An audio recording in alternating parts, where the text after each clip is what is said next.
ஆண்டவரின் இரட்சகருமாகிய இயேசு கிறிஸ்துவின் நாமத்தினாலே உங்களுக்கு என் அன்பின் வாழ்த்துக்கள். இந்த கர்த்தருடைய நாளிலும் தேவ சமூகத்திலே வந்திருக்கிற உங்களை பரலோகத்தின் தேவன் எல்லாவித ஆசீர்வாதங்களினாலும் நன்மையினாலும் நிரப்புவாராக. மனம் புதிதாகுங்கள் என்கிற தலைப்பில் மனம் புதிதானால் ஒரு மனிதனுடைய மனுஷியினுடைய அல்லது ஒரு தேவ பிள்ளையினுடைய அல்லது ஒரு குடும்பத்தாருடைய ஒரு தேவ சபையாருடைய மனம் புதிதானால் அவர்களுடைய வாழ்க்கையில் என்ன அனுபவங்கள் வரும் என்பதை குறித்து நம்ம தியானித்துக் கொண்டிருக்கிறோம். எடுத்தவர்கள் வாசிக்கலாம். ரோமர் 12:2,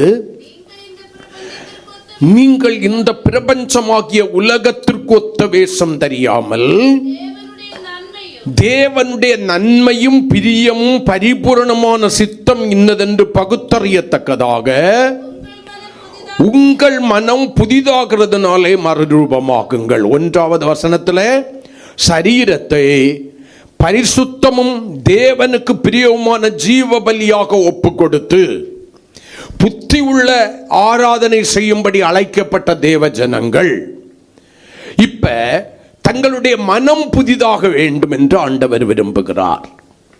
மனம் புதிதாகிறதுனாலே மறுரூபமாக வேண்டுமே ஆனால் அவர்கள் இப்பிரபஞ்சத்திற்கொத்த வேஷம் தெரியாதவர்களாய் இருக்க வேண்டும். தேவனுடைய நன்மை இன்னதென்று பகுத்தறிய வேண்டும்.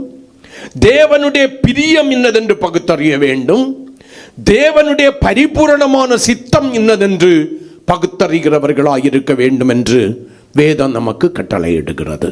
இதுல வேஷத்தை குறித்து நம்ம தியானிச்சிட்டோம், தேவனுடைய நன்மையை குறித்து தியானிச்சிட்டோம், பிரியத்தை குறித்து தியானித்து விட்டோம்.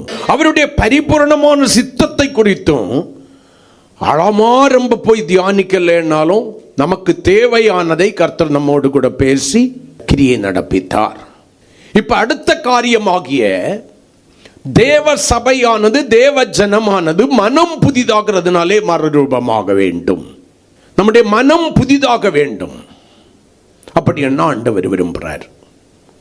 அப்ப மனம் புதிதானால் என்கிற தலைப்பில் ஒரு புதிதாக்கப்பட்ட மனசுக்குள்ளால முதலாவது என்ன இருக்கும்?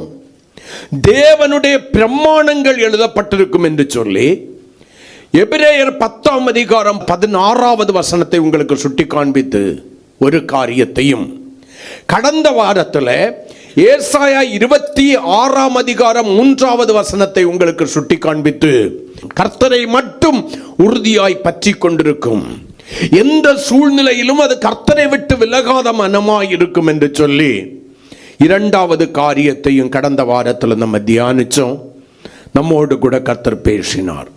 இன்றைக்கு 3வதாக ஒரு காரியத்தை நம்ம பார்க்க போகிறோம். நம்முடைய மனம் புதிதானால் 3வது நமக்குள்ளாய் ஏற்படுகிற அனுபவம் என்ன அல்லது மாறுதல் என்ன என்று சொல்லி நீங்க பார்க்கிறதான வேளையில் 1 பேதுரு 1ஆம் அதிகாரம் அதனுடைய 13வது வசனத்தை ஒருவர் வாசிக்கலாம். புதிதாக்கப்பட்ட மனசுல என்ன வித்தியாசம் உருவாகிறது? ஆகையால் நீங்கள் உங்கள் மனதின் அறையை கட்டிக்கொண்டு தெளிந்த புத்தி உள்ளவர்களாயிருந்து இயேசு கிறிஸ்து வெளிப்படும் போது உங்களுக்கு அளிக்கப்படும் கிருபையின் மேல் பூரண நம்பிக்கை உள்ளவர்களாயிருங்கள். 3வதாக என்னுடைய மனம் புதிதாக்கப்பட்டிருக்கிறது உண்மையானால் இந்த 3வது அனுபவம் என்னுடைய மனதில் ஏற்பட வேண்டும். அந்த 3வது அனுபவம் என்ன? என்னுடைய மனத்தின் அறை கட்டப்பட்டிருக்கும்.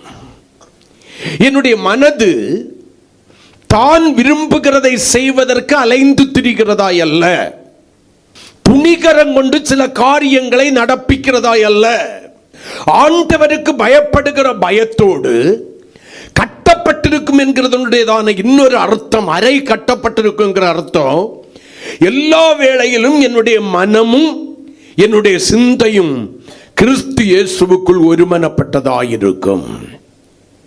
அது ஒருபோதும் வீணான சிந்தையினாலே நிரம்பாது. தேவனை விட்டு என்னை தூரப்படுத்துகிற காரியங்களினாலே என்னுடைய மனசு அலைப்பாயாது. என்னை தேவனுக்கு முன்பாய் அசுத்தனாய் மாற்றுகிற பாவமான நினைவுகளினாலே என்னுடைய மனம் நிரம்பி இருக்காது.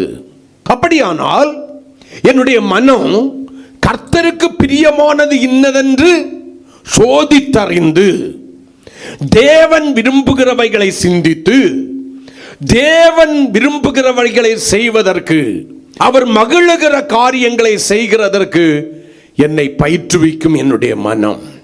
நான் சொல்லுவேன், ஆண்டவருக்கு பின்பு உங்களுடைய முதல் போதகன் யாருன்னு கேட்டா உங்க மனசாட்சி என்று சொல்லுவேன். ஆனா அதே நான் சொல்றேன், நம்ம அநேக பேருடைய மனசாட்சி செத்து போய் அநேக நாட்களானபடியினால நம்மை நாம் அடையாளம் கண்டு கொள்ளாதபடி மற்றவர்களை அடையாளம் கண்டு கொண்டிருக்கிறோம்.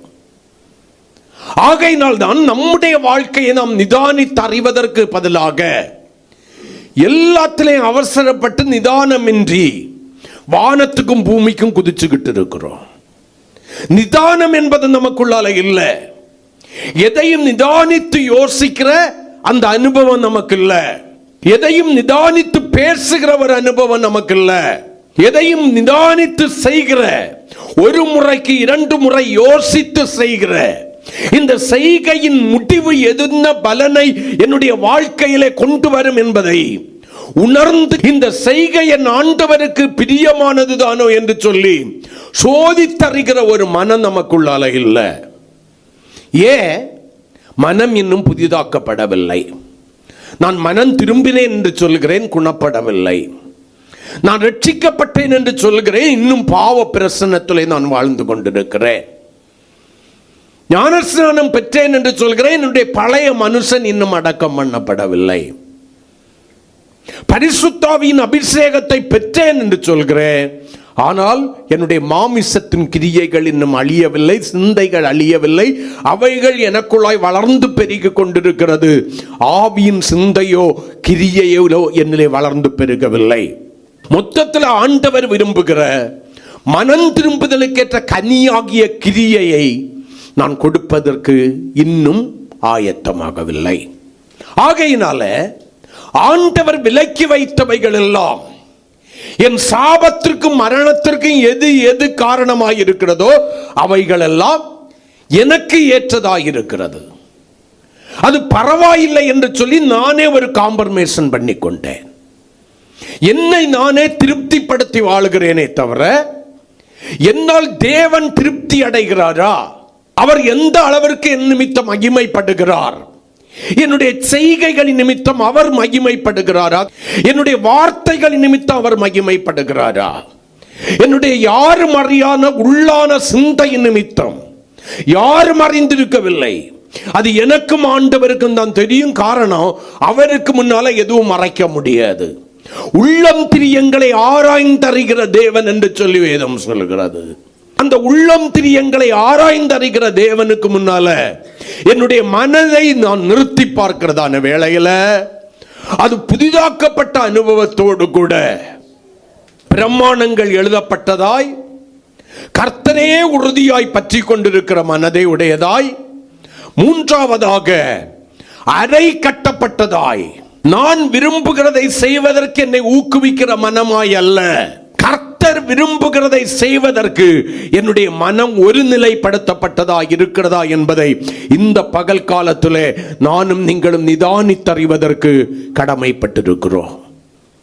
ஏன்னா இயேசு உண்டென்று விசுவாசிக்கிறீங்கன்னா, அவருடைய வார்த்தை உண்மை என்று விசுவாசிக்கிறீங்கன்னா, அவர் மனிதனாக வந்து இந்த உலகத்தில் உங்களுக்காய் மரித்தார் என்கிறதான நம்பிக்கை உங்களுக்கு இருக்கிறது உண்மையானால், அவருடைய இரத்தம் என்னுடைய சகல பாவங்களையும் கழுவி சுத்திகரித்திருக்கிறது என்கிற விசுவாசம் உங்களுக்கு இருக்குன்னா, நான் தேவனுடைய ஜீவனுக்கு பரலோகத்திற்கு என்று வேறு பிரிக்கப்பட்டவன், அந்த பரலோகம் எனக்கு வேண்டும் என்கிற வாஞ்சை உங்களுக்குள்ளால இருக்குன்னா, நீங்க இன்னொரு காரியத்தை நம்பிதாகணும். அவருடைய நியாய தீர்ப்பு உண்டென்று. அவர் யாரோ சொல்லுகிறதை வைத்து யாரையும் நியாயம் தீர்க்க மாட்டார். அவர் எப்படி நியாயம் தீர்ப்பார்? அவருடைய வார்த்தையை எப்படி உங்களுக்கு அனுப்புகிறாரோ இந்த வசனத்தை கொண்டுதான் கர்த்தர் உங்களை நியாயம் தீர்ப்பார். இந்த பகல் காலத்திலே நான் உங்களை கேட்கிறேன், நம்ம எத்தனை பேருடையதான மனம் புதிதாகி ஒருமைப்படுத்தப்பட்டு இருக்கிறது? நீங்கள் கிறிஸ்துவோடு கூட நடக்க வேண்டுமே ஆனால் உங்களுடைய மனம் அலைப்பாயாமல் புதிதாக்கப்பட்டிருக்க வேண்டும். உங்களுடைய மனதின் அறை அலைந்து திரிகிறதா அல்ல, கட்டப்பட்டதாய் இருக்க வேண்டும். உங்கள் மனம் நீங்கள் விரும்புகிறதை செய்வதற்கு உங்களை ஊக்குவிக்கிறதா அல்ல. இந்த நினைவுகளை, இந்த வார்த்தைகளை, இந்த கிரியைகளை கர்த்தர் விரும்புகிறாரோ என்று சொல்லி உங்களை சுய பரிசோதனை செய்து பார்க்கிறவர்களாய் நீங்கள் மாற வேண்டும். அதுதான் புதிதாக்கப்பட்ட மனசினுடையதான தன்மை. இல்லைன்னா இன்னும் உங்க மனசு எப்படி இருக்கு? நீங்கள் பழைய மனுஷனை களைந்து போடவில்லை என்று வேதம் சொல்லுகிறது. என்ன பண்ணணுமோ, பழைய மனுஷனை களைந்து போட்டு உள்ளத்திலே புதிதான ஆவி உள்ளவர்களாகி மெய்யான நீதியிலும் பரிசுத்தத்திலும் தேவனுடைய சாயலாக சிருஷ்டிக்கப்பட்ட புதிய மனுஷனை தரித்துக் கொள்ள வேண்டும் என்று வேதம் சொல்கிறது. அப்ப நீங்க கிறிஸ்துவை தரித்து கொண்டவர்களானால் இனி எப்படி நடக்க மாட்டீங்க? நிர்வாணிகளாய் நடக்க மாட்டீங்க. நிர்வாணம் என்பது எதை குறிக்கிறது? பாவ சுபாவங்களை குறிக்கிறது. நம்ம சிலர் பாவம் என்று தெரிந்தும் துணிகரம் கொண்டு செய்துகிட்டு இதெல்லாம் பரவாயில்லைன்னு தேவங்கிட்ட மன்னிப்பு கூட கேட்பதற்கு மனதற்றவர்களாயிருக்கிறோம். நம்ம இன்னும் சிலர் எப்படி இருக்கிறோம்? பாவம் என்பது தெரியும், ஆண்டவருக்கு பிடிக்காதுங்கிறது தெரியும், ஆண்டவரை என்னையும் பிரிக்கும் என்பது தெரியும், செய்துவிட்டு ஆண்டவரே மன்னியும் என்று சொன்னால் ஆண்டவர் மன்னித்து விடுவார் என்கிறதான நினைப்பில் நம்ம இருந்துகிட்டு இருக்கிறோம். ஆகையினால கிறிஸ்துவை தரித்து கொண்டவர்களாயிருந்தால் நீங்கள் பாவத்தை விட்டு என்ன பண்ணணும்? ஓய்ந்திருக்க வேண்டும் என்று சொல்லி வேதம் சொல்லுகிறது. அதுவரைக்கும் நீங்க அடிமைப்பட்டிருந்த பாவத்திற்கு நீங்க என்ன பண்ணணும்? ஓய்வு கொடுக்கிறவர்களாய் மாற வேண்டும். நம்ம எத்தனை பேர் நம்முடைய நினைவுகளினாலே, நம்முடைய வார்த்தையினாலே, நம்முடைய கிரியைகளினாலே செய்கிற பாவத்திற்கு ஓய்வு கொடுத்து விட்டு ஆண்டவருடைய பிள்ளை என்று மார்த்தட்டி கொள்கிறோம். நம்ம எத்தனை பேர்? வாலிபர்கள் உங்களுக்குள்ளாய் கேட்டு பாருங்கள், கன்னிகைகள் உங்களுக்குள்ளாய் கேட்டு பாருங்கள், என் அன்பு சகோதரன் சகோதரி உங்களுக்குள்ளாய் கேட்டு பாருங்கள், என்னுடைய பாவத்திற்கு நான் ஓய்வு கொடுத்திருக்கிறேனா? என்னுடைய பாவம் முழுவதுமாய் அதிலிருந்து நான் விடுதலையாகி இருக்கிறேனா? கிறிஸ்துவை தரித்திருக்கிறேன் என்று சொல்கிற நான் இன்னும் நிர்வாணியாய் நடந்து கொண்டிருக்கிறேனா, இல்லை கிறிஸ்துவை வெளிப்படுத்தி வாழ்ந்து கொண்டிருக்கிறேனா? நான் யார்? என்னுடைய மனம் புதிதாக்கப்பட்டதே, ஆனால் ஏன் என்னுடைய மனம் அலைபாய்ந்து கொண்டிருக்கிறது? ஏன் அந்த மனதின் அறை ஒரு மனதிற்குள்ளாய் கட்டுக்குள்ளாய் வந்து இன்னும் கட்டப்படவில்லை? அது கட்டப்பட்டிருக்குமே ஆனால் நான் கிறிஸ்துவுக்கு பிரியமானவைகளையும் சித்தமானவைகளையும் தானே சிந்திக்க முடியும். நான் சுயமாய் வாழ்வதற்கு அழைக்கப்பட்டவன் அல்ல, அழைக்கப்பட்டவள் அல்ல. அவருடைய போதனைகளையும் அவருடைய கட்டளைகளையும் கற்பனைகளையும் கை கொண்டு அவர் நடத்துகிற பாதையிலே நடப்பதற்கு நான் அழைக்கப்பட்ட சபை, அழைக்கப்பட்ட சபை. அல்லேலூயா, அல்லேலூயா. நான் தனித்தில்லை, நான் தனித்தில்லை. நான் எப்பொழுது கிறிஸ்துவை என்னுடைய சொந்த இரட்சகராய் ஏற்றுக்கொண்டேனோ அப்பொழுதே அவருடைய சரீரத்தின் அவயமாயிருக்கிறேன். இனி நான் அல்ல, நான் என்கிற சுயம் அங்கே அழிந்து போய்விட்டது. நான் இப்பொழுது யாராய் மாறிவிட்டேன்? கிறிஸ்துவினுடையவனாய் மாறிவிட்டேன், கிறிஸ்துவினுடையவளாய் மாறிவிட்டேன். ஆகையினால என்னுடைய மனம் புதிதாக்கப்பட வேண்டும். என்னுடைய மனம் புதிதாக்கப்பட்டதே ஆனால் மூன்றாவது அனுபவம், அல்லேலூயா, மனதின் அறை கட்டப்படணும். மனதின் அறை கட்டப்பட்டு ஒரு மனம் அடையும் போது நான் நீங்களும் தெளிந்த புத்தி உள்ளவர்களாயிருப்போம். அல்லேலூயா. நம்முடைய புத்தியில ஒரு அந்தகாரம் இல்லை, குழப்பம் அல்ல, கலக்கம் அல்ல, தெளிந்த புத்தி உடையவர்களாயிருப்போம். அந்த தெளிவு நமக்குள்ளால வந்துடும். எது சரி, எது சரியில்லை, நான் பேசுகிறது சரின்னு நீங்க வாதிடலாம். அதை கேட்கிற ஆண்டவர் என்ன நினைக்கிறார் உங்க பேச்ச குறிச்சு? அந்த தெளிவு உங்களுக்குள்ளால வரணும். எல்லா இருதயத்தின் அந்தரங்கங்களையும் ரகசியங்களையும் ஆராய்ந்தறிகிற தேவன் என்னுடைய உள்ளத்தின் நினைவுகளை தூரத்திலிருந்து அறிந்திருக்கிறாரு. அவர் என்னுடைய நினைவுகளை குறித்து என்ன நினைக்கிறாரு? என்னுடைய செய்கைகள் யாருக்கும் தெரியாம இருக்கலாம், ஆனால் தேவன் என்ன நினைக்கிறார் என்கிற அந்த தெளிவு. எதுலையும் ஒரு குழப்பம் இருக்காது. கலங்கின நீருக்கும் தெளிஞ்ச நீருக்கும் ரொம்ப வித்தியாசம். தெளிந்த நீரில் போய் முகத்தை பார்த்தீங்கன்னா முகம் தெரியும், கலங்கின நீரில் போய் பார்த்தீங்கன்னா தெரியாது. அப்படியே தெரிஞ்சாலும் அது உங்க ஒரிஜினலை வெளிப்படுத்தவே படுத்தாது. உங்களுக்கு புத்தி தெளிவில்லாமல் இருக்கும்போது எதையும் நீங்க சரியா அடையாளம் கண்டு கொள்ள முடியாது. அல்லேலூயா. தெளிந்த புத்தி உள்ளவர்களாயிருந்து இயேசு கிறிஸ்து வெளிப்படும் போது உங்களுக்கு அளிக்கப்படும் கிருபையின் மேல் பூரண நம்பிக்கையுடையவர்களாய் மாறுகிறோம். இந்த உலகம் எனக்கு என்ன கொடுக்குதோ இல்லையா, என் இயேசு வரப்போகிறார். அவர் எனக்கு அளிக்கிற கிருபையின் மேல் எனக்கு ஒரு பூரண நம்பிக்கை. அந்த கிருபை என்ன? என்னை இயேசுவை போல மாற்றி அவரோடு கூட வைத்துக் கொள்வார். நல்லா கவனிங்க. அரை கட்டப்பட்ட மனசுல 3 காரியங்கள். இதை நான் 3ஆ பிரிக்கிறேன். ஒரு மனிதனுடைய புதிதாக்கப்பட்ட மனசு இருக்குமே ஆனால் அதனுடைய அறை கட்டப்பட்டிருக்கும்னு சொன்னேன். அப்ப அந்த அறை உண்மையாய் கட்டப்பட்டிருக்குமே ஆனால் அந்த மனசுக்குள்ளால இருக்கிற 3 காரியங்களை உங்களுக்கு நான் சொல்றேன். முதலாவதாக, அந்த மனம் ஆசையை அடக்கி ஆளுகிற மனசாய் மாறும். அந்த மனம் ஆசைகளை அடக்கி ஆளுகிற மனதாய் மாறும். பிரசங்கியின் புஸ்தகம் 6ஆம் அதிகாரம் 9வது வசனம். ஆசையானது மனம் அரை கட்டப்படாமல் அலைந்து தேடுகிறதை பார்க்கிறோம். கண் கண்டதே நலம். ஆசையானது அடக்கி ஆளப்பட வேண்டும் மனசுனால. ஆசை எல்லாருக்கும் வரும்.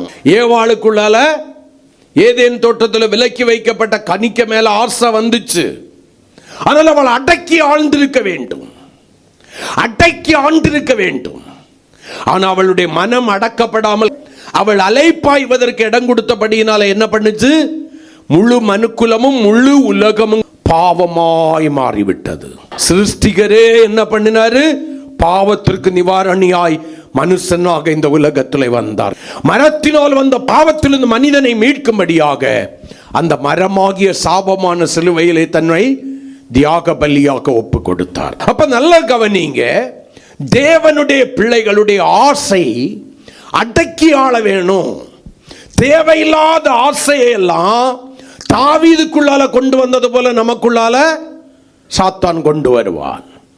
அனனியா சபீராளுக்குள்ளால கொண்டு வந்தது போல நமக்குள்ளால சாத்தான் கொண்டு வருவான். இயேசுவோடு கூட 3.5 வருடம் இருந்ததான யூதாசுக்குள்ளால சாத்தான் கொண்டு வந்தது போல ஆசையை கொண்டு வருவான்.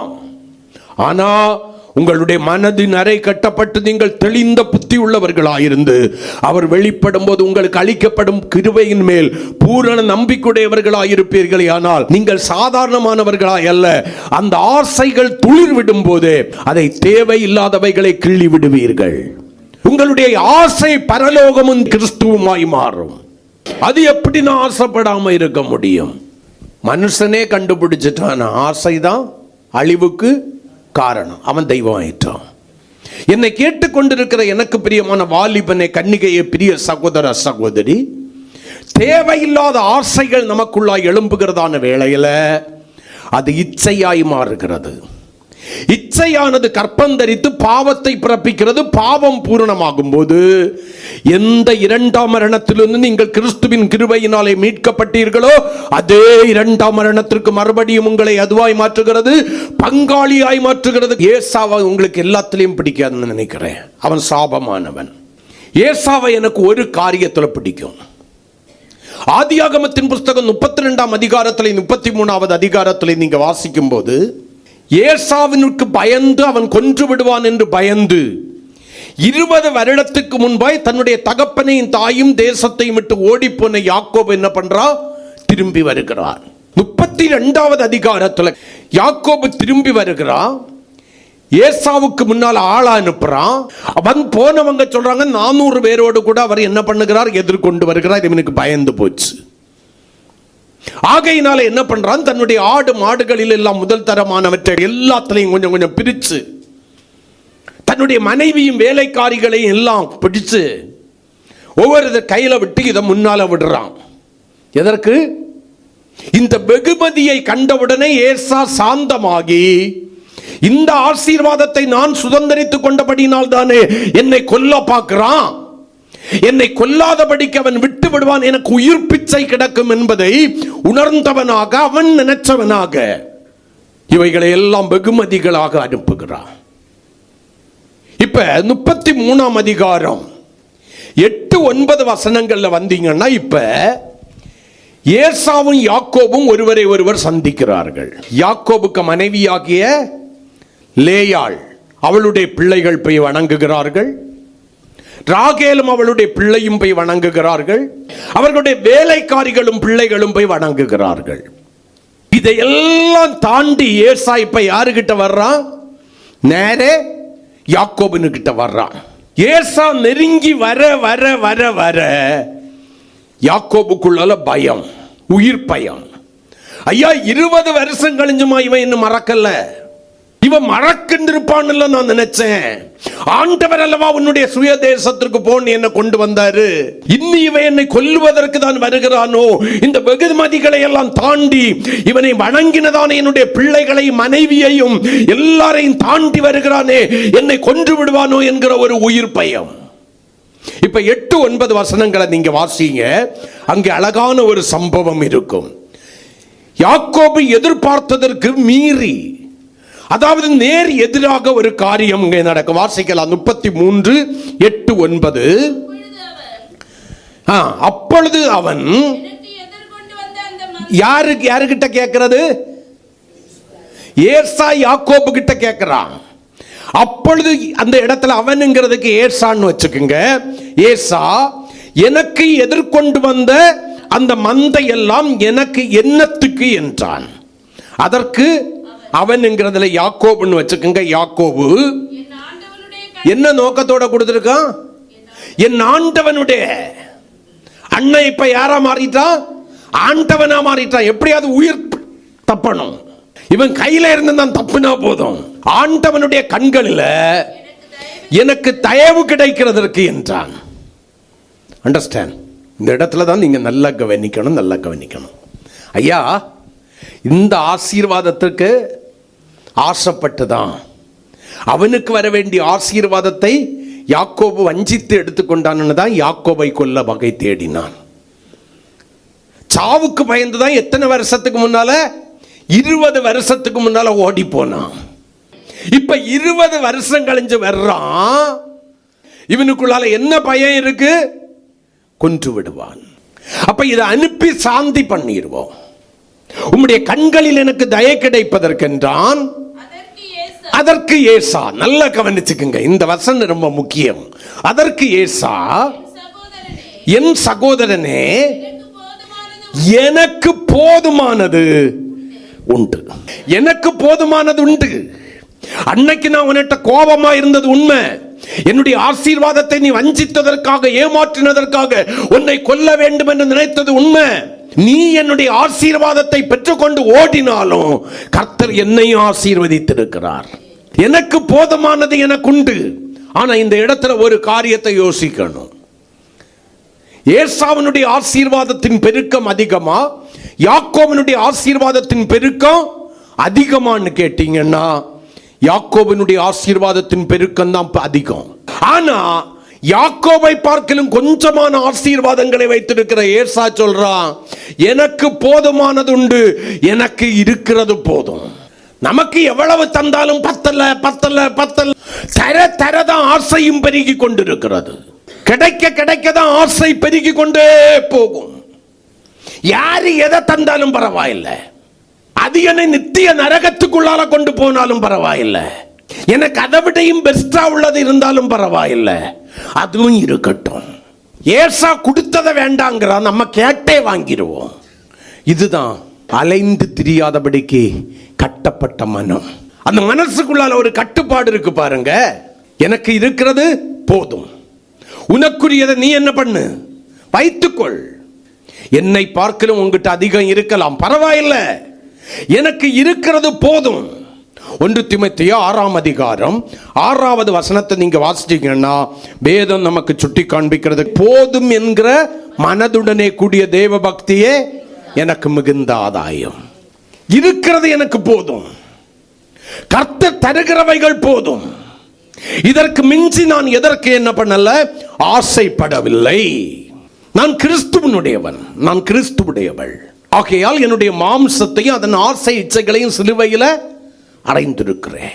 அந்த அழிந்து போகிற உலக பொருளுக்காக யாருகிட்டையும் பொய் சொல்லி நான் கை நீட்ட மாட்டேன். அழிந்து போகிற உலக பொருளுக்காக எங்கிட்ட இருக்கிறதுல திருப்தி அடையாம போதும் என்கிற மனதில்லாம வட்டிக்கு நான் ஆசைப்பட மாட்டேன். அவன் எவனா இருந்தாலும் சரி, எவளா இருந்தாலும் சரி, அவர்களுக்குள்ளதும் எனக்கு கிடைக்கட்டும்னு நினைக்க மாட்டேன். அவங்க கிட்ட இருக்கிறத விட எனக்கு குறைவானதே இருந்தாலும் பரவாயில்லை, கர்த்தர் எனக்கு தந்திருக்கிறார், அவைகள் போதும் என்கிற மனதை உடைய தெய்வ பக்தி உடையவளாக என்னுடைய மனம் அறையினால் கட்டப்பட்ட புதிதாக்கப்பட்ட மனம் உடையவனாய், ஆசையற்ற மனமுடையவனாய் நான் வாழ்வேன். என்னுடைய மாம்சத்திலிருந்து எழும்புகிற ஆசைகளை நான் சிலுவையில் அறைந்திருக்கிறேன்.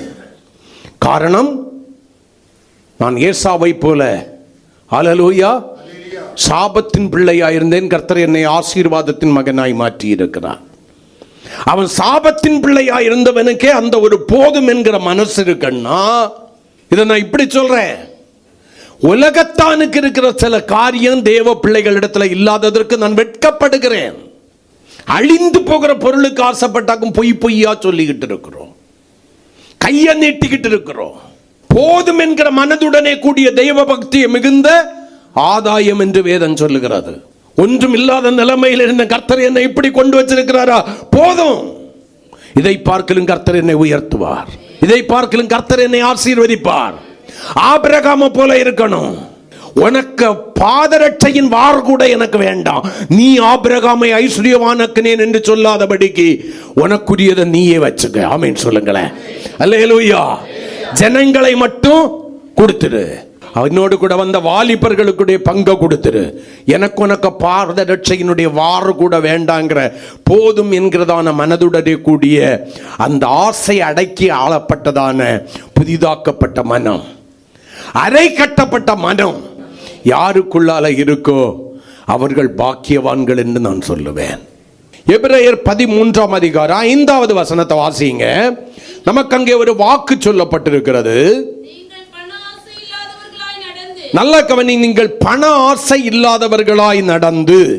பண ஆசை மட்டும் இல்லை, பொருளுக்கு மேலேயும் ஆசை வந்துடக்கூடாது, மொத்தத்துக்கும் ஆசை.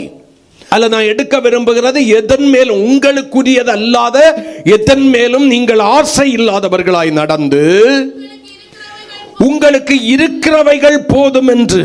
உங்களுக்கு தேவன் தந்தவை, எனக்கு என்னையா இருக்கு, குடிக்க கஞ்சி கூட இல்லை, பரவாயில்ல, அந்த நிலைமையில இருக்கு. கர்த்தர் உன்னுடைய நிலைமையை மாற்றுவாருன்னு நான் சொல்றேன். என் ஆண்டவர் உன்னுடைய நிலைமையை மாற்றுவாரு. யாருக்கும் கொடுத்துங்க திருப்தி அடைய போறது கிடையாது. அந்த வேலைக்கு திருப்திப்பட்டது போல இருக்கலாம், அவர்கள் தருகிற நேரத்துக்கு ஓகேங்கிறது போல இருக்கும். ஆனா கொஞ்சம் கழிச்சு பழைய குருடி கதவை திரடி, பழைய நிலைமைக்கு தான் நம்ம தள்ளப்படுகிறோம். எதுவும் இங்கே நம்மை திருப்தி ஆக்கவில்லை. ஆமென். ஆண்டவர் சொல்றாரு, உங்களுக்கு இருக்கிறது போதும் என்று எண்ணுங்கள், நான் உன்னை விட்டு விலகுவதும் இல்லை, உன்னை கைவிடுவதும் இல்லை என்று அவர் சொல்லி இருக்கிறாரே. எனக்கு இருக்கிறது போதும், எனக்கு தேவன் தந்தது போதும், அதை எனக்கு கர்த்தர் ஆசீர்வதிச்சு தந்தா போதும், தந்த வேலையை ஆசீர்வதிச்சு தந்தா போதும், தந்த வியாபாரத்தை ஆசீர்வதிச்சு தந்தா போதும், தந்த தொழிலை ஆசீர்வதிச்சு தந்தா போதும், தந்த விவசாயத்தை ஆசீர்வதிச்சு தந்தா போதும், எனக்கு தந்தவைகள் போதும். வேதம் சொல்லுது, கர்த்தருடைய ஆசீர்வாதமே ஐஸ்வரியத்தை தரும், அதனோடு அவர் வேதனையை கூட்டா. கர்த்தர் தருகிறவைகள் போதும். மனம் புதிதானா மனதின் அறை கட்டப்படும். அந்த மனதுக்குள்ளால என்ன இருக்காது, ஆசை அடக்கி ஆளப்படும். நீங்க என்ன பார்த்து கேட்கலாம், ஆசை இல்லாத மனுஷன் யார் உண்டுன்னு. அல்லேலூயா. நான் அதுக்கு தான் ஆரம்பத்திலே சொன்னேன், ஆசை வரும், ஆனால் புதிதாக்கப்பட்ட மனதை உடையவள் அதை அடக்கி ஆளுவான்.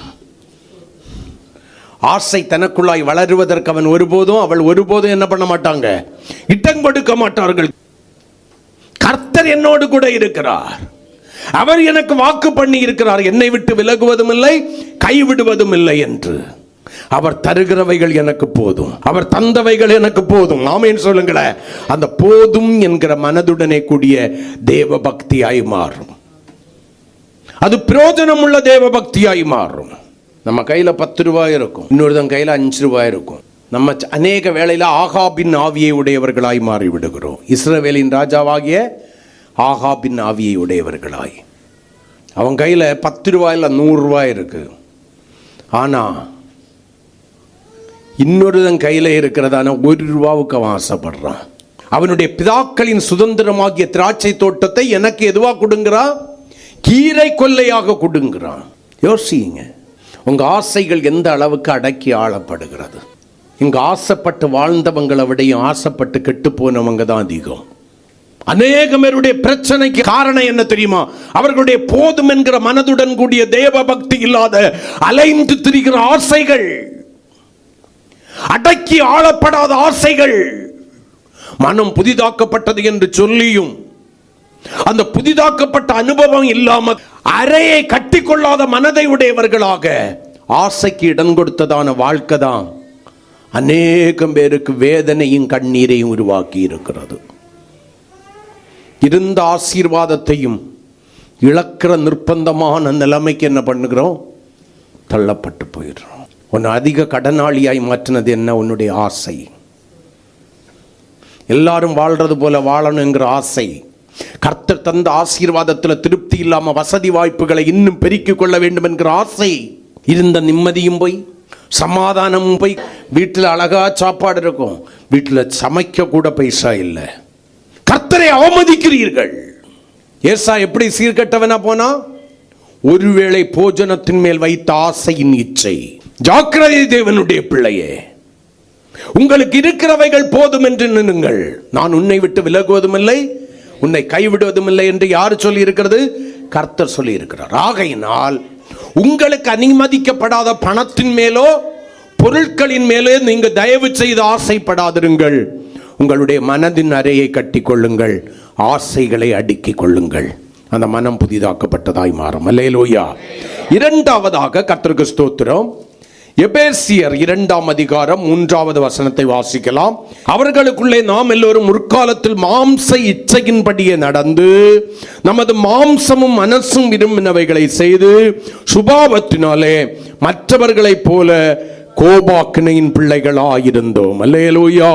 அப்ப புதிதாக்கப்பட்ட மனம் அரை கட்டப்பட்ட அனுபவத்தோடு கூட இருக்குமன்னா அந்த மனம் சுய விருப்பத்தை நிறைவேற்ற துணியாது. கரங்களை கொட்டி மனசும் மாமிசமும் விரும்புகிறபடி வாழுவதற்கு அந்த மனம் நம்மை ஊக்குவிக்காது.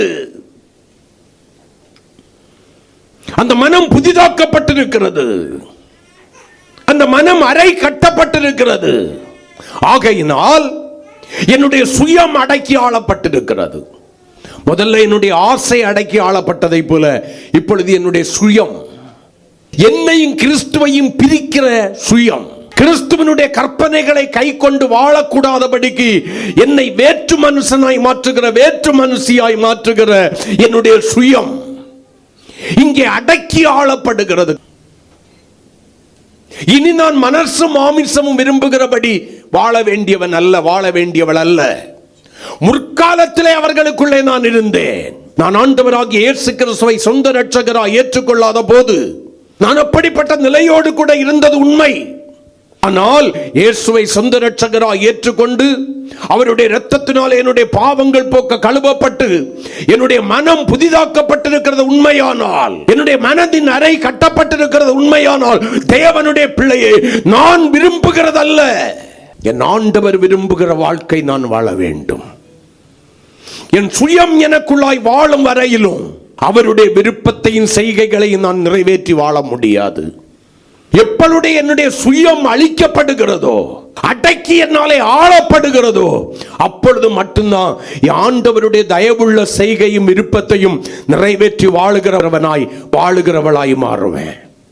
கண்டதே காட்சி, கொண்டதே கோலம் என்கிற வாழ்க்கை வாழுவதற்கு நானும் நீங்கள் அழைக்கப்பட்டவர்கள் அல்ல.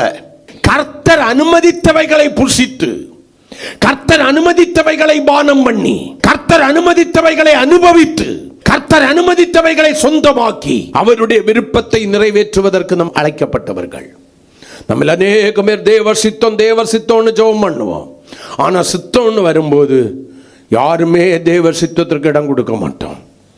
ஏன்னா சம்டைம் தேவனுடைய சித்தத்தின்படி அவர் சில காரியங்களை நமக்குள்ள தயவுள்ள விருப்பத்தையும் செய்கையும் நிறைவேற்ற நினைக்கும் போது அது நம்முடைய மனசு விரும்புகிறபடி இருக்காது, நம்முடைய சுயம் விரும்புகிறபடி, நமக்குள்ளால ஒரு பிக்சர் வச்சிருக்கிறோமே அதன்படி இருக்காது. நமக்கு தேவ சித்தம்ங்கிறது வார்த்தை மட்டும்தான். ஆனா வாழ்க்கையில வரும்போது என்னுடைய சுய விருப்பம் மட்டும்தான் நிறைவேறணும். ஏன்னா அது இன்னும் அடக்கி ஆளப்படவில்லை. என்னுடைய மனம் புதிதாக்கப்பட்டதுன்னு நான் சொல்றதெல்லாம் சும்மா. அது புதிதாக்கப்பட்டிருக்குமே, ஆனால் கண்டிப்பா என்னுடைய மனதின் அறை கட்டப்பட்டிருக்கும். அங்கிருந்து ஆசைகள் அடக்கி ஆளப்பட்டிருக்கும். என்னுடைய சுயம் அங்கே என்ன பண்ணியிருக்கும்? அழிக்கப்பட்டு அடக்கப்பட்டிருக்கும். உங்களை எத்தனை பேருக்கு தெரியும், ஆண்டவருடைய பிள்ளைகள் நீங்கள் விரும்புகிறபடி வாழுவதற்கு அழைக்கப்பட்டவர் அல்ல, தேவன் விரும்புகிறபடி. சங்கீதக்காரன் சொல்லுவான், உம்முடைய நல்லாவியானவர் என்னை செவ்வையான வழிகளிலே நடத்துவாராக. உம்முடைய நல்லாவியானவர் என்னை செவ்வையான வழிகளிலே. ஆவியானவர் கொடுக்கப்பட்டதனுடைய நோக்கம் என்ன? அவர் போதித்து நடத்துவார் உங்களை. தேவன் விரும்புகிற வழியிலே நடத்துவார். நீங்கள் சுயமாய் நலமாய் தோன்றுகிற வழியில நடந்தீங்கன்னா, நீதிமொழிகள் 16:25 படி செம்மையாய் தோன்றுகிற வழிகள் உண்டு, அதன் முடிவோ மரணம் என்று சொல்லி எழுதப்பட்டிருக்கிறது. உங்களுடைய சுயம் அடக்கி ஆளப்படாவிடில் முடிவில் எங்க தான் போய் நிற்கிறோம்? மரணத்தில் போய் நிற்கிறோம். எந்த மரணத்திலிருந்து கிறிஸ்துவினால் மீட்கப்பட்டோமோ அந்த மரணத்திற்கு மறுபடியும் பங்காளிகளாய் மாறி விடுகிறோம். நம்ம அநேகம் பேருக்கு அதை குறிச்சு எல்லாம் கவலை கிடையாது. பரலோகம் என்கிறது வார்த்தையில தான், நித்திய ஜீவன் என்கிறது வார்த்தையில தான். நமக்குள்ளால ஒரு எண்ணம் இருக்கிறது, எப்படி வாழ்ந்தாலும் போயிடலாம். ஆனா அப்படி வேதம் சொல்லுதான்னா இல்லை. சிலர் நம்ம அப்படி பயிற்றுவித்தாங்க, சிலர் நம்ம அப்படி நம்ப வச்சுட்டாங்க. அவங்க என்ன நம்ப வச்சுட்டாங்க? தேவனுக்கு ஒன்று நடத்துறதுக்கெல்லாம் வல்லமை கிடையாது, நீயா உனக்கு தோன்றபடி தன் தோன்றித்தனமாக, எப்ராயிமை போல திருப்பி போடப்படாத அப்பமாக, காட்டு கழுதையாக, மதவரியில் நடக்கிறதான பெண் ஒட்டகமாக, எப்படி வேணும்னாலும் நீ நட. அவர் சொன்னார், நான் உனக்கு போதித்து நீ நடக்க வேண்டிய வழியை உனக்கு காட்டுவேன், உன்மேல் என் கண்ணை வைத்து உனக்கு ஆலோசனை சொல்லுவேன். போதித்து நடத்துபடிதான் பரிசுத்த ஆவியானவர் மேக தூணாக அக்னி தூணாக புதிய ஏற்பாட்டின் நிழல் சபையாகிய பழைய ஏற்பாட்டு சபைக்கு முன் சென்று நடத்தினார். அல்லேலூயா, ஆமென். இந்த ஜனங்களுடைய சுய ஆசைகள் அடக்கப்படாதபடியினால கர்த்தர் நடத்தின வழிகளை விட்டு இவர்கள் சீக்கிரமாய் விலகி போனார்கள். அல்லேலூயா, அல்லேலூயா. தேவ பாதையிலே நடப்பது இவர்களுக்கு கடினமாய் கண்டது. தேவன் அவர் நியமித்திருக்கிற பாதைகளிலே நடத்துவது இவர்களுக்கு பிடிக்கவில்லை. இவர்கள் விரும்புகிறபடி வாழ நினைத்தார்கள். மனசு மாமிசம் என்ன கேட்குது? இறைச்சியை கேட்குது, அப்பத்தை கேட்குது, திருப்தியா வேணும், கொண்டு வா.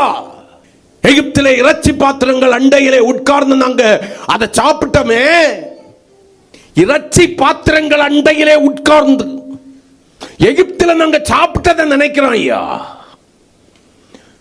அற்பமான வெள்ளரிக்காய் நினைக்கிறான், அற்பமான மலைப்புண்டன் நினைக்கிறான். பெரிய காரியத்தை நினைச்சிருந்தா கூட பரவாயில்ல, இறைச்சியை அப்பத்தையும் நினைச்சு புலம்பிக்கிட்டு இருக்கிறான். அவரு சொல்றாரு, நான் உனக்கு பாலும் தேனும் கொடுக்கிற நலமும் விசாலமான தேசத்தை கொண்டு வச்சிருக்கிறேன். எகிப்தில நீ செய்தது போல உன்னுடைய கால்களினால் கீரைக்கு என்ன பண்ணண்டாம்? தண்ணீர் பாய்ச்சண்டாம்.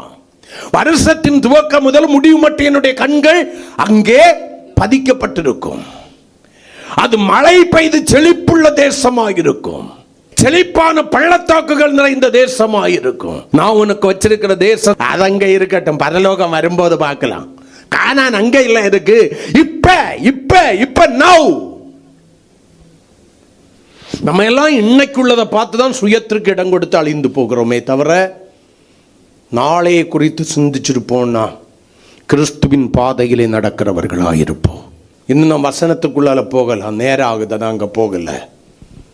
அப்போ முதலாவது புதிதாக்கப்பட்ட மனம் அறை கட்டப்பட்டதாக இருக்கும், அந்த மனசுல ஆசை அடக்கி ஆளப்படும். இரண்டாவதாக என்னுடைய சுயம் அடக்கி ஆளப்படும்.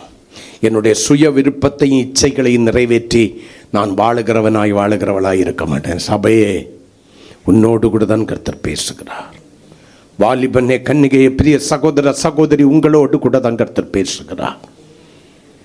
அடக்கி ஆளப்படாத ஆசைகளும் சுயம் இச்சைகளும் ஆகிய இந்த காரியங்கள் உனக்கும் கிறிஸ்துவுக்கும் இடையிலே எவ்வளவு பெரிய இடைவெளியை உருவாக்கி இருக்கிறது தெரியுமா? நீ நினைக்கிறாய் கிறிஸ்து உன்னோடு கூட இருக்கிறார் என்று. கிறிஸ்து உன்னோடு கூட இருக்கிறாரோ என்பதை தடவி பார்க்க வேண்டிய வேளை இது. வனாந்திரத்தில் இஸ்ரவேலின் நடுவிலிருந்து விலகி ஓடிவிட்டார். ஆமென் சொல்லுங்களேன். அல்லேலூயா. அவர் நடத்தின வழிகளிலே நடப்பதற்கு அவர்கள் மனதற்றவர்களாய் போனபடியினால கர்த்தர் விலகி போயிட்டாரு. இவர்கள் எந்த சத்துருவை ஜெயிக்க வேண்டியமோ அவர்கள் கொஞ்சம் பேராயிருந்தும் இவர்களை வெட்ட ஆரம்பித்தார்கள். கரங்களை கொட்டி கர்த்தர் நடத்துகிற வழியில் போகலைன்னா நீ எளிதாய் ஜெயிக்க வேண்டிய காரியத்தை கூட தோற்றுக்கொண்டே இருப்பாய். மூணாவது ஒரு காரியத்தை கூட அதையும் சொல்லி முடிச்சிடுறேன். மூன்றாவதாக, அரை கட்டப்பட்டிருக்கிற மனம், அதாவது புதிதாக்கப்பட்ட மனத்தில் அரை கட்டப்பட்டிருக்கும். அந்த மனம் என்ன அனுபவத்தோடு கூட இருக்கும்? இப்போ சொன்ன 2 காரியம் என்ன? ஒன்று, ஆசைகள் அடக்கி ஆளப்படும். 2, சுயம் அடக்கி அல்லது சுய விருப்பம் அடக்கி ஆளப்படும். மூன்றாவதாக, கர்த்தருக்கு ஸ்தோத்திரம், நீங்கள் வஞ்சிக்கப்படாதவர்களாயிருப்பீர்கள். ஒருவராலும் ஏமாற்றப்படாதவர்களாயிருப்பீர்கள். அல்லேலூயா. உங்க மனம் புதிதாக்கப்பட்டிருந்தன்னா எப்பொழுதும் அந்த மனம் எப்படி இருக்கும் தெரியுமா? விழிப்புடையதாயிருக்கும். அல்லேலூயா. எடுத்தவர்கள் வாசிக்கலாம். லூக்கா எழுதின சுவிசேஷம் 21ஆம் அதிகாரம் 8வது வசனம்.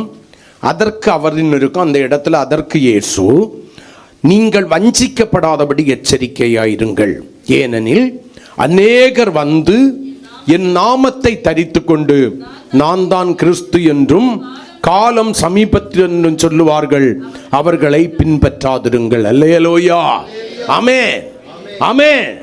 நம்மை வஞ்சிக்கிறவர்களை அடையாளம் கண்டு கொள்ளத்தக்கதாக நம்முடைய மனம் விழிப்பா இருக்கும். வஞ்சிக்கிற உபதேசங்கள் எளிதாயிருக்கிறது என்பதற்காக நீங்கள் விழுந்து போகிற மனதை உடையவர்களாக இருக்க மாட்டீர்கள். உங்களுடைய இச்சையின்படி கிறிஸ்துவை விட்டு பிரிந்து போக வேண்டிய மனதை உடையவர்களாய் இருக்க மாட்டீர்கள். தேவன் நீங்கள் கை கொள்ள வேண்டும் என்று எழுதி கொடுத்த காரியங்களை கை கொள்வதற்கு மனதற்றவர்களாய் இதை மனுஷன் உருவாக்கி வச்சது என்று சொல்லி சாக்கு போக்கு சொல்லி கர்த்தரை துக்கப்படுத்த மாட்டீர்கள். எனக்கு ஒரு காரியத்துக்கு கீழ்ப்படிய மனசு இல்லை. ஆகையினாலே நான் என்ன சொல்லுகிறேன்? இது மனுஷனால் உருவானது என்று சொல்லுகிறேன். கர்த்தர் கொடுத்த நியாயப்பிரமாணம் யாருக்கு நியாயப்பிரமாணமா மாறிட்டு? யாருக்கு நியாயப்பிரமாணமா மாறிட்டு? அது யாருடைய நியாயப்பிரமாணம்? கர்த்தருடைய நியாயப்பிரமாணத்தை ஜனங்கள் எதுவா மாற்றிட்டாங்க? மோசேயினுடைய நியாயப்பிரமாணமா மாற்றிட்டாங்க. அது கர்த்தருடைய நியாயப்பிரமாணமாக அவர்கள் பார்த்திருப்பார்களே, ஆனால் அந்த நியாயப்பிரமாணத்தை கை கொண்டு வாழ்ந்திருப்பார்கள். அந்த நியாயப்பிரமாணத்தை நாட்களில் கடந்து செல்ல செல்ல மோசேயினுடைய நியாயப்பிரமாணமாய் பார்த்தார்கள். கிருபையிலிருந்து விழுந்து போனார்கள். நியாயப்பிரமாணம் மனுஷனால் உண்டானதல்ல, மோசையினால் உண்டானதும் அல்ல, தேவனால் உண்டாகி மோசையினுடைய கரத்திலே ஜனங்களுக்கு கை கொண்டு வாழும்படி கொடுக்கப்பட்ட விதிமுறைகள் அவைகள். நமக்கு அப்படிதான். வேதத்தை வாசிக்கும் போது ஏசாயா சொன்னது தானே, பவுல் சொன்னது தானே, பேதுரு சொன்னது தானே, அவன் சொன்னா இவன் சொன்னான்னு நினைக்கிறமே தவிர கர்த்தருடைய வார்த்தை என்று சொல்லி எத்தனை பேர் அன்புடன் சத்தியத்தை கை கொண்டு தலையாகிய கிறிஸ்துவுக்குள் வளருவதற்கு நம்மை அர்ப்பணித்திருக்கிறோம். வஞ்சிக்கப்பட்டு கொண்டிருக்கிறோம்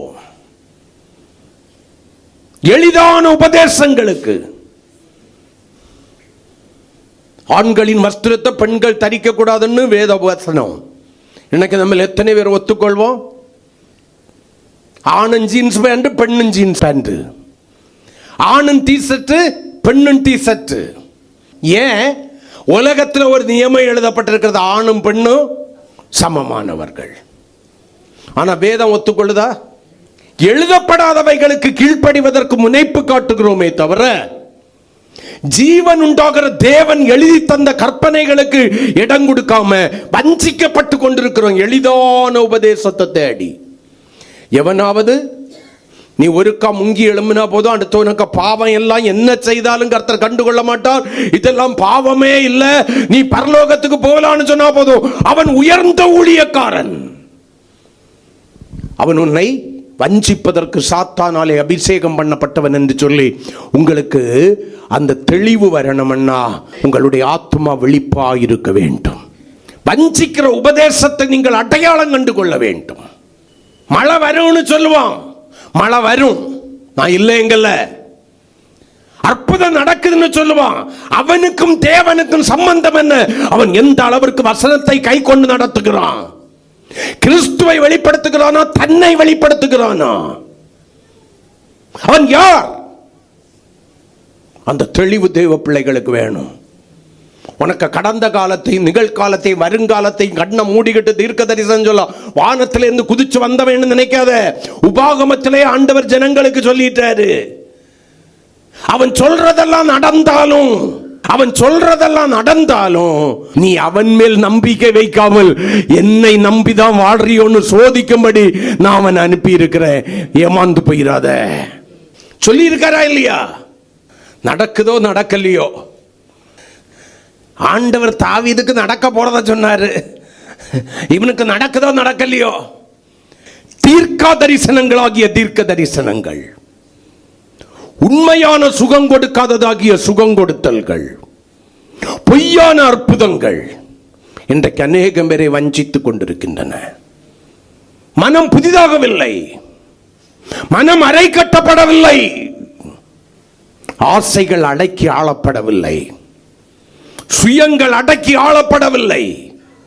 ஆகையினாலே மூன்றாவது நிலைக்கு தள்ளப்படுகிறார்கள், வஞ்சிக்கப்பட்டுக் கொண்டிருக்கிறார்கள், கிருபையிலிருந்து விழுந்து போறார்கள். இன்னைக்கு நீ தேடி போகண்டாம், எல்லாமே ஒன்ன தேடியே வந்துட்ட. வீட்டில் டிவி வேண்டாம், கேபிள் கனெக்ஷன் வேண்டாம், ஒரு மொபைல் இருந்தா போதும், அதிலே எல்லாம் தேடி வந்துச்சா. மனம் புதிதாக்கப்பட்டது உண்மை என்ன? எந்த சூழ்நிலை நீ கற்றும் மறைந்தும் இருக்கிற சத்தியத்திலிருந்து விலகி போகிற இருதயம் இல்லாதபடி அதில் உறுதியாயிருப்பாய். என் ஃப்ரெண்ட்ஸு சொல்றாங்க, அந்த ஊழியக்காரன் சொல்றான், இந்த ஊழியக்காரன் சொல்றான், என் வேதம் என்ன சொல்லுகிறது? என் வேதம் என்ன சொல்லுகிறது? வேதம் என்ன சொல்லுதுன்னு சொல்லி சரியா இஸ்ரவேல் ஜனங்கள் ஆராய்ந்து பார்த்திருப்பார்களே, ஆனால் மகிமையின் கர்த்தரை சிலுவையில் அறைந்திருக்க மாட்டார்கள் கரங்களை கொட்டி. நமக்கு இன்னைக்கு வேதம் என்ன சொல்றதுன்னு எல்லாம் பிரச்சனை இல்லை. என் ஃப்ரெண்ட்ஸ் என்னால் நிமித்தம் சந்தோஷப்படுறாங்களா? என்னுடைய ஃபேமிலி மெம்பர்ஸ் என் நிமித்தம் சந்தோஷப்படுறாங்களா? அவங்க சொல்றாங்க, அது கரெக்டாக தான் இருக்கும். ஏன்னா செய்கூலி இல்லை, சேதரம் இல்லை. நீ இருக்கிறது போலே இருந்துரு. நீ எங்கே போயிடலாம்? எங்கே போயிடலாம்? பரலோகத்துக்கு போயிடலாம். பரலோகத்திற்கு யார் போவாங்களா? தீட்டுள்ளவைகள் ஒன்றும் அதில் பிரவேசிப்பதில்லை என்று சொல்லி வெளிப்படுத்தல் 21:8 சொல்லுது. நிறைய பேருக்கு நிறைய வசனம் பைபிளில் இல்லை. நமக்கெல்லாம் நிறைய பேருக்கு பிடிச்சது என்னது? சங்கீதம், நீதிமொழிகள். பிரசங்கியில கூட போக மாட்டோம். அங்க அவன் சொல்லுவான், துர்க்கிரியைக்கு தக்க தண்டனை உடனடியாக நடுவாதபடியினால் மனுபுத்திரருடைய இருதயம் பொல்லாப்பை செய்வதற்கு துணிகரம் கொண்டிருக்கிறது. மாயை மாயை மாயை என்று சொல்லி நான் எவ்வளவு மேன்மைன்னு நினைச்சுக்கிட்டு இருக்கேன். இந்த ஆளு போய் மாயை மாயை மாயை மாயை என்று சொல்லுகிறான். சங்கீதத்திலே எல்லாம் பிடிக்காது. என் பாவங்கள் எனக்கு தலைக்கு மேல பாரா சுமையை போல் இருக்கிறது, அவைகள் என்னால் தாங்கக்கூடாத பாரமா இருக்கிறது, இதெல்லாம் பிடிக்காது. கர்த்தர் என் மேய்ப்பராய் இருக்கிறார், நான் தாழ்ச்சி அடையேன். அவர் என்னை புல்லுள்ள இடங்களிலே மேய்த்து அமர்ந்த தண்ணீர் அண்டையிலே கொண்டு போய் விடுகிறார். கர்த்தர் என் ஆத்மாவை தேற்றுகிறார். நான் மரண இருளின், நான் எப்படி இருந்தாலும் மரண இருளின் பள்ளத்தாக்கிலே நடந்தாலும் புல்லாப்புக்கு பயப்படே தேவரீர் என்னோடு கூட இருக்கிறேன். உமது கோலும் உமது தடியும் என்னை தேற்றும். என் சத்துருக்கு நடுவில் எனக்கு ஒரு பந்தி ஆயத்தம் பண்ணி என் தலையை எண்ணெயினால் அபிஷேகம் பண்ணுகிறேன். என் பாத்திரம் பொறாமையினாலும் எரிச்சலினாலும் கோபத்தினாலும் மூர்க்கவெறியினாலும் கீழ்ப்படியாமையினாலும் அகந்தையினாலும் துணிகரத்தினாலும் பாவ சுபாவங்களினாலும் நிரம்பி வழிகிறது. மனசாட்சி இல்லை உனக்கெல்லாம். ஆதியாகமத்திலிருந்து வெளிப்படுத்தல் வரைக்கும் வாசி. அது உனக்கு கற்றுத்தருகிறது என்னன்னு பாரு. இந்த வேதம் ஒரு கண்ணாடி. அதுக்கு முன்னால உன்னை சரியா நிறுத்தி பாரு. உனக்கு வெளிப்புறத்தை அல்ல அது அடையாளம் காட்டுவது, உன்னுடைய உள்ளான மனிதனை அது உனக்கு அடையாளம் காட்டாமேன்னு சொல்லுங்களேன். உன்னுடைய மாம்ச கண்கள் மற்றவர்களை பார்த்து தீர்ப்பெழுதுகிறது. ஆனால் இந்த வேதம் உன்னுடைய ஆவிக்குரிய கண்களை, உள்ளான கண்களை திறந்து, மனக்கண்களை திறந்து உன்னை யாருன்னு உனக்கு அடையாளம் காட்டும். கரங்களை கொட்டி கத்திர மகிமைப்படுத்துவோம். நீ யார் என்று உன்னை அடையாளம் கண்டுகொள். நான் யோக்கியங்கிறத முதல்ல நிறுத்து. நான் சரிங்கிறத நிறுத்து. வேத மனுஷன் கொடுத்ததுன்னு சொல்றத நிறுத்து. கர்த்தருடைய வார்த்தைக்கு முன்பாக உன்னை தாழ்த்து. மோசேயினுடைய கரத்தினால் கொடுக்கப்பட்டிருக்கலாம், ஆனால் கர்த்தருடைய வார்த்தை அது. எப்ப மனுஷனுடைய வார்த்தையாய் மாற்றினார்களோ அங்கே விழுந்து போனார்கள். நான் உன்னை ஆசீர்வதிக்கவே ஆசீர்வதித்து பெருகவே பெருக பண்ணி உன்னை பெரிய ஜாதியாக்குவேன். நீ ஆசீர்வாதமா இருப்பாய். உன் பேரை நான் பெருமைப்படுத்த. அல்லேலூயா. கர்த்தருக்கு ஸ்தோத்திரம். அல்லேலூயா, அல்லேலூயா. கர்த்தர் என்னோடு கூட பேசினார். நான் கேட்கிறேன், ஆபிரகாமுக்கு சொன்னாரு, அவன் புறப்படுறன்னு எல்லாத்தையும் விட்டுக்கிட்டு கீழ்ப்படிஞ்சு போனான். நீ போவ? யோபுவை ரெட்டிப்பாய் ஆசீர்வதித்தீரே ஆண்டவரே, என்னையும் ஆசீர்வதியும். யோபு போல உன்னுடைய விசுவாசத்தை காத்துக்கொள்வாய். யோபுவுக்கு வந்த சோதனை நமக்கு வந்திருக்குமண்ணா. இப்போ எங்கே இருந்திருப்போம் தெரியுமா? திங்கி அடிச்சுக்கிட்டு இருந்திருப்போம். தேவ சமூகத்தில் இருந்திருக்க மாட்டோம். இன்னும் சோதனை வராமலே வந்துச்சு வந்துச்சு வந்துச்சு வந்துச்சு வந்துச்சு வந்துச்சு வந்துச்சு வந்துச்சு. கர்த்தர் ரொம்ப சோதிக்கிறாரு. ஆனா மனம் புதிதாக்கப்பட்டவன் சொல்லுவான், மனம் புதிதாக்கப்பட்ட மனம் அறை கட்டப்பட்டவன் சொல்லுவான், பொன்னை போல புடமிட்டாலும் பொன்னாக விளங்குவேன் என்றென்றுமே. பொன்னை போல புடமிட்டாலும் பொன்னாக விளங்குவேன் என்றென்றுமே. திராணிக்குமே சோதித்திடா தாங்கிட பலனளிப்பா. திராணிக்குமே சோதித்திடா தாங்கிட பலனளிப்பா. மனம் மறுரூபமாகணும்னா புதிதாக்கப்படணும். புதிதாக்கப்படணும்னா முதல்ல பிரமாணங்கள் எழுதப்பட வேண்டும். இரண்டாவதாக அவரை மட்டும் உறுதியாய் பற்றி கொண்டிருக்க வேண்டும். மூன்றாவது மனதின் அறை கட்டப்பட வேண்டும். ஆசைகள் அடக்கி ஆளப்பட்டதாய், சுய விருப்பங்கள் அடக்கி ஆளப்பட்டதாய், எந்த சூழ்நிலையிலும் கிறிஸ்துவை விட்டு விலகுவதற்கு எதுவாய் வஞ்சிக்கப்படாதபடிக்கு என்னுடைய மனம் அறை கட்டப்பட்டிருக்க வேண்டும். இந்த பகல் காலத்தில் முழங்கால் படியிடும் ஒரே ஒரு நிமிடம் நேரம். இப்பிரபஞ்சத்திற்கொத்த வேஷம் தெரியாதபடி தேவனுடைய நன்மையும் பிரியமும் அவருடைய பரிபூரணமான சித்தம் இன்னதென்று பகுத்தறியத்தக்கதாய் உங்கள் மனம் புதிதாகிறதுனாலே மறுரூபமாகுங்கள். மனம் புதிதானால் பிரமாணங்கள் எழுதப்பட்டிருக்கும் மனதிலே. மனம் புதிதானால் கர்த்தரை மட்டும் எல்லா சூழ்நிலைகளிலும் உறுதியாய் பற்றி கொண்டவரை நம்பி இருக்கும். மனம் புதிதானால் அவைகள் அலைந்து திரிகிறதாய் அல்ல, ஆசைகளின் நிமித்தம் அலைந்து திரிகிறதாய் அல்ல, ஆசைகளை நிறைவேற்றும்படி, சுய விருப்பமாகிய இச்சைகளை நிறைவேற்றும்படி அலைந்து திரிகிறதாய் அல்ல, கிறிஸ்துவை விட்டு விலகுவதற்கு ஏதுவாக, வஞ்சிக்கப்படுவதற்கு ஏதுவாக, கட்டு கதைகளுக்கும் பொய்யான அற்புதங்களுக்கு அடையாளங்களுக்கும் தீர்க்க தரிசனங்களுக்கும் சாய்ந்து போகிறதாய் அல்ல, அது புதிதாக்கப்பட்டதோடு அறை கட்டப்பட்டதாயிரு. கிறிஸ்துவின் வருகை மட்டும் அழுகி போகாத மனதை உள்ளவளாய் அது என்னை கிறிஸ்துவுக்குள் தேறினவனாய் நிலைநிறுத்தும். அந்த மனம் இயேசுவை போல என்னை மாற்றும். அது என்னை மறுரூபத்திற்கு ஆயத்தப்படுத்தும். இந்த பகல் காலத்தில் என் அன்பு சகோதரனே, சகோதரி, வாலிப மகனே, மகளே, உன்னுடைய ஆசைகள் உனக்குள்ளாய் அடக்கி ஆளப்படுகிற புதிதாக்கப்பட்ட மனம் உண்டோ? அறை கட்டப்பட்ட மனம் உண்டோ? என் அன்பு சகோதரனே, சகோதரி, வாலிபனே, கன்னிகையே, உன்னுடைய மனம் புதிதாக்கப்பட்டு மனதின் அறை கட்டப்பட்டு உன்னுடைய சுய விருப்பங்கள் அடக்கி ஆளப்படுகிறதோ? என் அன்பு சகோதரனை, சகோதரிய, வாலிபனே, கன்னிகையே, ஒருபோதும் கிறிஸ்துவை விட்டு பின்வாங்குவதற்கு எதுவாய் வஞ்சிக்கப்படாதபடிக்கு, எந்த வஞ்சிக்கிற ஆவிகளுக்கும் உபதேசங்களுக்கும் இடம் கொடுக்காதபடிக்கு வேதம் சொல்கிறது, ஒருவராலும் வஞ்சிக்கப்படாதிருங்கள் என்று 1 யோவான் 3 எழுதப்பட்டிருக்கிறது. எல்லா வேளையிலும் கிறிஸ்துவின் வார்த்தையை மட்டும் நம்பி அதை கை கொண்டு எந்த சூழ்நிலையிலும் அவரோடு கூட இணைந்திருக்கிற ஒரு புதிதாக்கப்பட்ட அரை கட்டப்பட்ட மனம் உனக்குள்ளாய் உண்டோ? இந்த பகல் காலத்தில் ஆண்டவரினோடு தான் கேட்கிறாரு, என்ன சொல்ல விரும்புகிறாய்? சாதாரணமாக ஆரம்பித்த ஒரு செய்தி கர்த்தர் எவ்வளவோ சபையோடு கூட பேசி இருக்கிறார். மறுரூபமாவேன் என்கிற நம்பிக்கையோடு கூட கிறிஸ்துவின் நாளுக்காய் காத்திருக்கிற என் வாலிபனே, கன்னிகையே, பிரிய சகோதர, சகோதரி, அந்த மறுரூபம் அடைய வேண்டுமையானால் மனம் புதிதாக்கப்பட்டு பிரமாணங்களினால் நிரம்பி கர்த்தரை மட்டும் உறுதியாய் நம்பி பற்றி கொண்டு அரை கட்டப்பட்ட மனமாய் மாறி அவரை சேவித்து முன்னேறி செல்ல கர்த்தர் உங்களை அழைக்கிறார்.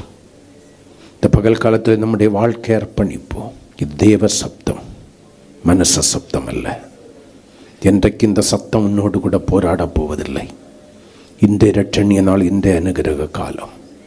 ஆண்டவரே என்னோடு கூட பேசினீர் என்று சொல்கிறவங்க மட்டும் உங்களுடைய மார்போடு கூட கரத்தை வைத்து கொண்டு, ஆண்டவரே என் மேல் கிருபையாயிரும், இனி என்னுடைய ஆசைகளை அடக்கி வாழுகிற ஒரு அனுபவம், என்னுடைய சுய விருப்பங்களை அழித்து அடக்கி வாழுகிற ஒரு அனுபவம், வஞ்சிக்கப்படுவதற்கு ஏதுவான காரியங்களுக்கு இடம் கொடுக்காதபடி விழிப்போடு இருந்து வாழுகிற ஒரு அனுபவத்திற்கு என் வாழ்க்கையை அர்ப்பணிக்கிறேன்னு சொல்லி அப்படி விரும்புகிறவங்க மட்டும், கர்த்தர் என்னோடு கூட பேசினார் என்று சொல்கிறவங்க மட்டும் உங்களுடைய மார்போடு கூட உங்கள் கரத்தை வச்சுட்டு கேளுங்க, என் மேல் கிருபையாயிரும் ஆண்டவரே, என் மேல் கிருபையாயிரும், என் மேல் கிருபையாயிரும்.